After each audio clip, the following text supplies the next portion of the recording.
Don't settle for bad socks. Get comfort and grip at an affordable price with Pure Grip Socks Pro. Choose from 18 different colors at puregripsocks.com. These are, in my opinion, the top 10 football boots of the year, as well as the top 10 going into 2024. And that's important to note because given the frequency of new boot releases these days, it's very likely that almost all 10 of the boots on this list will see a replacement sometime next year. But that does not take away from how good they are right now and how good they'll be 6 months from now. In other words, if you can get any of these boots on sale because they've been replaced, just know that you're getting a really good deal. And speaking of good deals, if you're interested in any of the 10 boots that we'll be talking about in this video, you can pick all of them up below their normal retail prices by way of some exclusive SR4U coupon codes via the links down below. And as always, if you enjoy the content, find it helpful, don't forget to drop a like on the video and make sure you're subscribed to the channel if you haven't already so you don't miss out on my reviews of all the latest football boots as we head into 2024. Now, I'll be honest with you in saying that I was kind of a little bit stuck on a couple different boots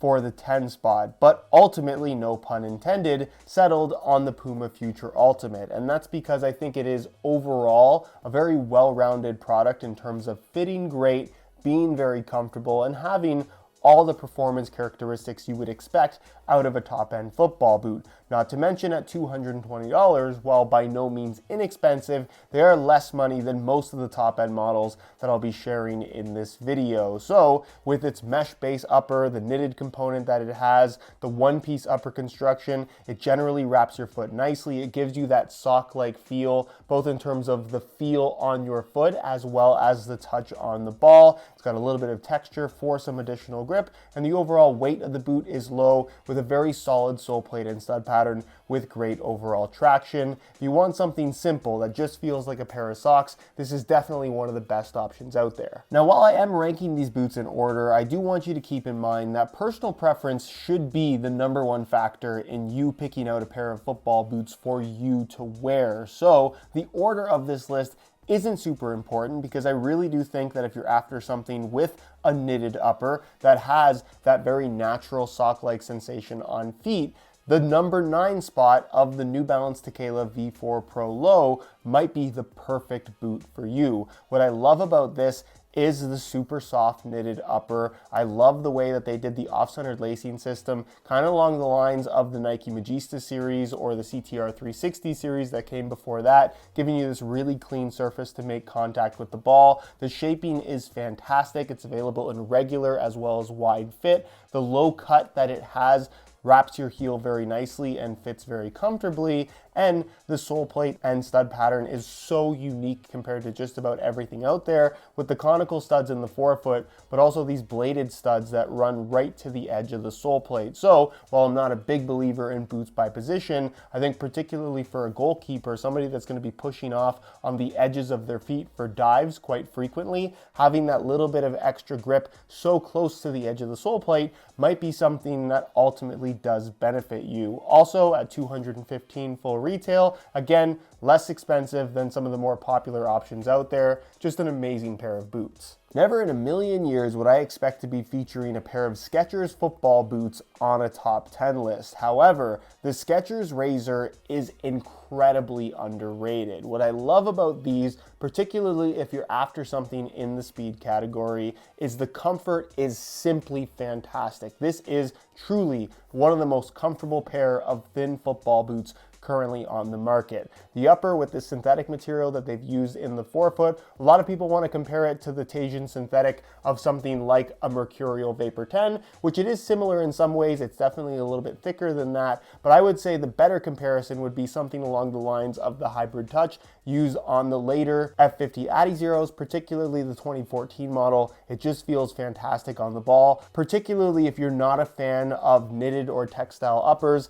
This feels fantastic. The one-piece upper construction wraps your foot really nicely. The responsiveness of the boot is top-notch, and the sole plate and stud pattern is as good as just about anything. Certainly when it comes to traction, this is super aggressive. I know a lot of people don't like to see a Skechers S on their football boots. However, if you can get past that, and if you're just looking for an incredibly well-rounded pair of speed boots, the Skechers Razor is pretty well as good as anything. If you're after something that wraps your foot super tight, giving you that kind of one-to-one responsive feel with really aggressive traction, the made in Japan Mizuno Melia 2 probably isn't the right boot for you. And in terms of outright performance capabilities, obviously, these are going to be a lot different than something like, say, a Nike Mercurial. But what is so incredible about the Made in Japan Melia 2 is the quality of the materials as well as how well it's put together. This is simply the finest kangaroo leather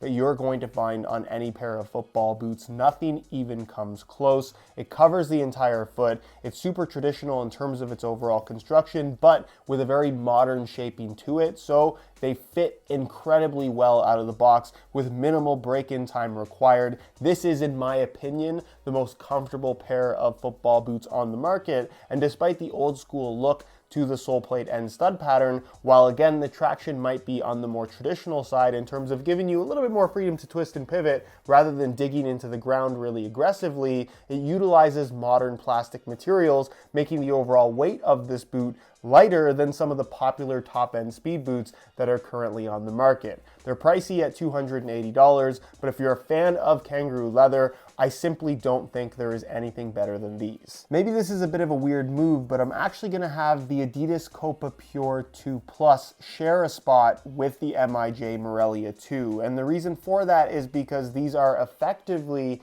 the same price. And while you don't really get many of the same elements as the Melia, it's still about being a pair of leather football boots. Calfskin rather than kangaroo leather, and you only really get it in the forefoot, but the Fusion Skin upper transitions that leather into a knitted material through the midfoot with really just the perfect amount of padding. You get a one-piece upper construction and still a sole plate and stud pattern that I would say feels on the traditional side, but overall does have longer studs with a bladed edge, so it does end up feeling a lot more aggressive. If you don't really want the super traditional aspect of the Melia 2, I think the Copa Pure 2 Plus would be an amazing alternative in terms of giving you that traditional leather, but without lacking all of the modern characteristics and certainly the comfort that you would expect from a pair of football boots in 2024. One of those football boots that I think definitely has that wow factor is the Adidas X Crazy Fast Plus. And the reason why I say that is because this is by far the lightest pair of football boots on the market. Similar to the 2010 F50 Adizero, when those came out, everyone was in awe of how weightless they feel on your feet. You get that same sensation from the Crazy Fast Plus. The upper is incredibly thin with no extra padding whatsoever, so if you do get stepped on, it's obviously going to hurt, but because of that, the trade-off is you get that incredible raw barefoot feel on the ball. Considering how thin and pliable this upper is, it still feels quite responsive in terms of making quick cuts and changes of direction. It's unique in regards to having a traditional U-throat construction with a standalone tongue, which I really like from a fit and comfort perspective. The construction through the heel feels fantastic, and the sole plate and stud pattern is as responsive as anything, with maybe a little bit less aggressive traction than what you'll find from some other speed boots, but overall, just a very well-rounded performance package. They're expensive at $300, but if you're looking for that weightless feel, nothing does it better. As an alternative to the Crazy Fast Plus, we have the Mizuno Alpha, specifically the non-made in Japan Elite variation, which retails for $200, but can be found on sale in and around the $150 mark, making it an incredible value for money. And compared to something like a Crazy Fast Plus, the upper actually ends up feeling very similar, maybe a little bit of extra padding because of the foam support cage that you have underneath this synthetic material, but overall super thin, very raw on the ball, very pliable, a nice deep U-throat construction with a standalone tongue, allowing for incredible adjustability. The overall comfort and fit of the boot is where I think the Alpha edges out the Crazy Fast Plus, in that I just think it fits a little bit better and feels a little bit more comfortable, although of course the specific shape of your feet will definitely have a big impact on that. And then as far as the sole plate and stud pattern is concerned, from a traction standpoint, I'd say they're dead even. And you do technically have some differences in materials compared to the more expensive made in Japan variation, which retails for $320. But I honestly don't think, having tried both, that it makes for that big of a difference in the overall experience. For me, the sweet spot in terms of value is definitely the Elite variation over the MIJ model, particularly because it is a Mizuno product that doesn't feature any leather. But from a performance standpoint and certainly a value for money standpoint, I'm not sure there's a better pair of speed boots for around $150. Rounding out the top four, we have the Nike Phantom GX Elite. I have the low cut model here, but if you prefer the lace cover and a little bit of a collar that you get with the mid cut variation, be my guest. Although from a feel and performance standpoint, there realistically isn't any difference. What's so great about the Phantom GX is the grip knit material that you get in the white portion of the upper on this particular colorway. It's basically fly knit, but with a sticky component to the yarn itself. So if you run your fingers along it, it has this almost silicone rubbery sensation that provides some significant grip on the ball without being overly sticky. It's something that's super noticeable and will take a little bit of getting used to, but in terms of giving you that sensation of control and almost feeling like you can kind of manipulate the spin of the ball, particularly when shooting a little bit more easily, it's something that I think really stands out in today's current lineup of football boots. The off-centered lacing system I think is fantastic. The overall comfort of the boot, because of the pliability of this material, is very sock-like and just overall quite good. And the sole plate and stud pattern, while maybe not a standout in terms of just being quite flexible, it does work well with the flexibility of the upper with a super aggressive stud pattern, as you're going to get from just about everything from Nike right now. One boot on this list that should be a surprise to absolutely nobody is the Nike Mercurial series. This specifically is the Zoom Mercurial Superfly 9 Elite, the mid-cut option, but if you prefer a low-cut boot and perhaps want to save yourself $25, going for the Vapor 15 Elite will do you just as well. There realistically is no performance difference between them. But what's so great about these is pretty much the same thing that has made the Mercurial series so popular over all these years. It fits super tight, is surprisingly comfortable considering how tight it wraps your foot. It's very responsive in terms of giving you that kind of one-to-one instantaneous reaction time when making quick cuts and changes of direction. It's thin, giving you that barefoot feel on the ball, and of course provides really aggressive traction and an overall super lightweight package. The appeal of this year's model in particular is the implementation of the Air Zoom unit, basically in the forefoot of the football boot, which gives you, according to Nike, a springiness, a responsiveness that is supposed to make you quicker, but in reality, it kind of just ends up functioning more as a comfort element that is more noticeable than I think a lot of people might expect. And don't get me wrong, there's going to be plenty of people that buy these football boots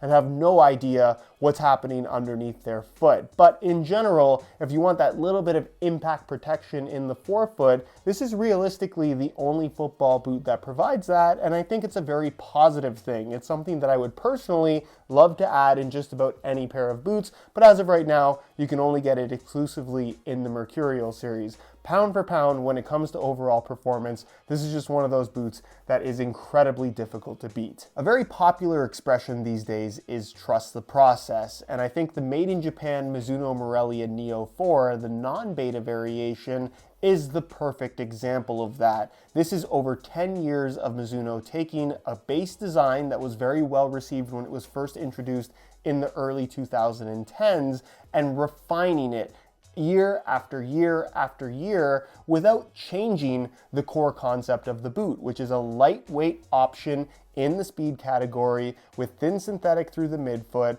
and thin kangaroo leather in the forefoot, along with a conical stud pattern, which again is very unique for this particular category, especially at this point in time. And don't get me wrong, the beta variation of this boot is also fantastic. However, with the non-beta version, you get a more traditional U-throat construction with standalone tongue, as well as a slightly softer synthetic material through the midfoot that I think just feels incredible. If you're looking for simply the most comfortable pair of speed boots on the market, this is it. The touch on the ball and comfort provided by this incredibly soft kangaroo leather in the forefoot is second to none. It's really the only top-end speed boot on the market now that is legitimately going to mold to your feet because of the materials that have been used. And as far as the sole plate and stud pattern is concerned, it's not really that different than what Mizuno was doing 10 years ago on this model, but it still performs the part. And again, it's just super unique, particularly if you're a fan